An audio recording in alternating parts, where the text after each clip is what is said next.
შვილების სიცოცხლის გადასარჩენად მშობლებს ღამეების გათენება უწევთ სახელმწიფო კანცელარიასთან. მშობლებმა 2 წლის წინ მიმართეს პირველად ქართულ ოცნებას წამლის შემოტანის თხოვნით.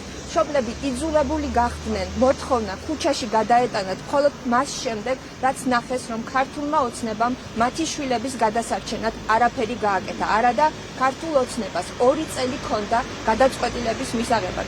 იმისთვის, რომ ბავშვებმა არ დაკარგონ მობილობის უნარი, არ გაუჩნდეთ დამატებითი ჯანმრთელობის პრობლემები და მათი სიცოცხლე გადარჩეს, სახელმწიფოს მხოლოდ რამდენიმე ათეული მილიონი ლარი ჭირდება.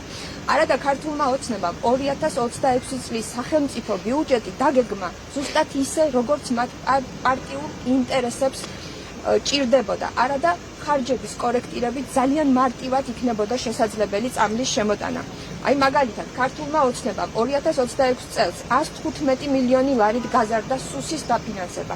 600 მილიონი იხარჯება შტატგარეშე თანამშრომლების არაზღაურებაზე.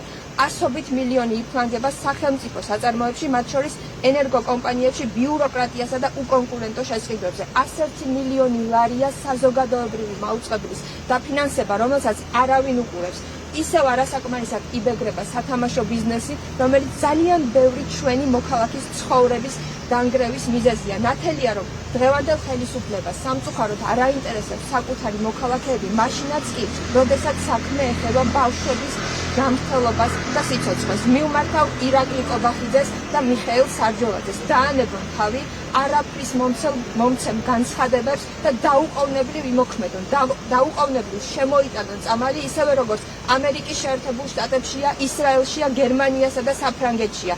ეს მშობლები არ დაიღლებიან საკუთარი შვილებისთვის ბრძოლით და აქვე მინდა მივმართე ჩვენს საზოგადოებას. მე იმედი მაქვს თქვენი კეთილგონიერების და დარწმუნებული ვარ, რომ თქვენც დაუდგებით მშობლებს გვერდით და არ მიატოვებთ ამ უთანასწორო ბრძოლაში, რადგან რაც უფრო მეტი ვიქნებით, მით მალე მიიღებენ ბავშვები წამალს. მადლობთ.